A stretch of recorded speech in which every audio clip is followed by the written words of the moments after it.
you, ladies and gentlemen. Can everyone hear me in the back? So I don't have to use this. No, that's too strong. As Walter said, the foundation of this talk that I will be giving is on the two basic powers of government. Now, you actually don't find these two powers mentioned in the United States Constitution, or as far as I'm aware, in any state constitution. It goes back to basic political philosophy. So I suppose I have to define them. Power of the sword, ultimately, is the power of whatever the sovereign body controlling the lawmaking process of a nation can exert, ultimately, through force.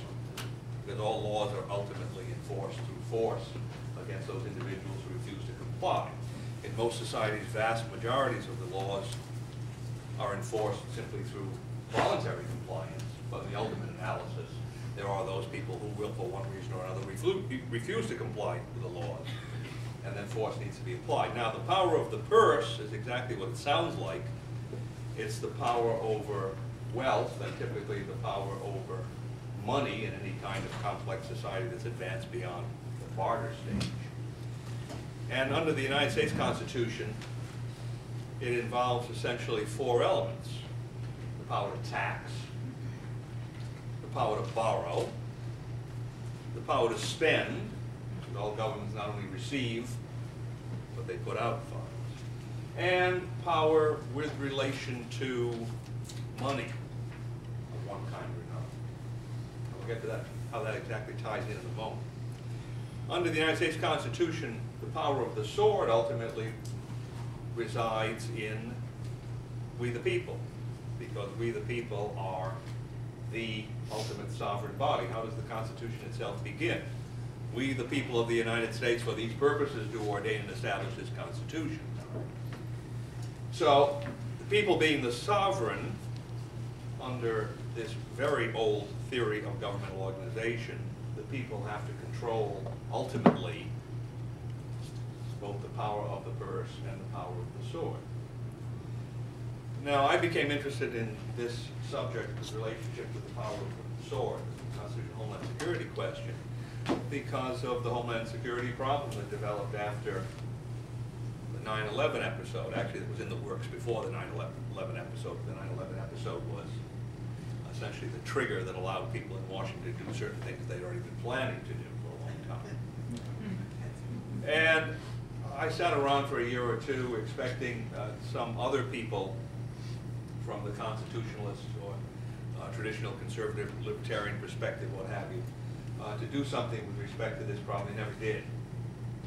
So as a result, I ended up writing this particular book. Now, it's all pretty simple-minded. The Constitution was written by the people to be read and understood and applied by the people. One doesn't have to have 4 degrees from Harvard. One doesn't have to have 1 degree from Harvard, really, to be able to understand it. Probably you're better off not having any degrees from Harvard today.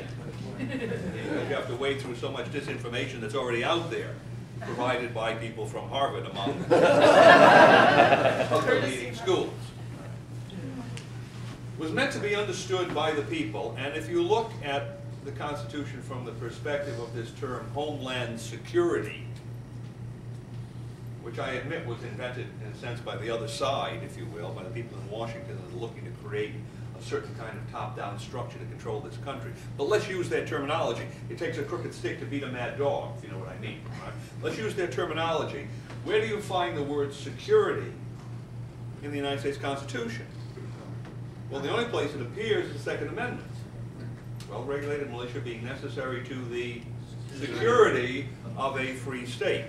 And of course, it is linked to a free state. So we're talking about really a political institution and a political purpose. Security is designed in the United States Constitution to relate to this thing called a state, which is a political institution, and a peculiar kind of state, a free state, as opposed to the opposite, which is a police state.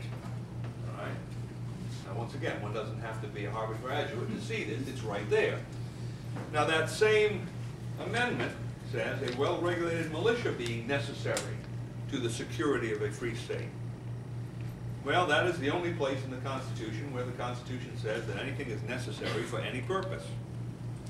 Doesn't say Congress is necessary, doesn't say the President is necessary, the Supreme Court is not said to be necessary, doesn't say the Army is necessary or the Navy. Just this thing called a well-regulated militia. And in the body of the Constitution, that is the original Constitution before the Bill of Rights or any other amendments were ratified, if you go to Article 1, Section 8, clauses 15 and 16, you'll see the relationship of Congress to the militia. And one of the interesting parts of those two clauses is the power of Congress to provide for calling forth the militia for certain purposes. And there are three of them, and only three of them. To execute the laws of the Union, suppress insurrections, and repel invasions. That's a pretty good list of Homeland Security activities. It pretty much covers the waterfront in a sense. Probably not too much that you couldn't fit in under that list. Well, said the militia are the only institutions that are explicitly given this authority.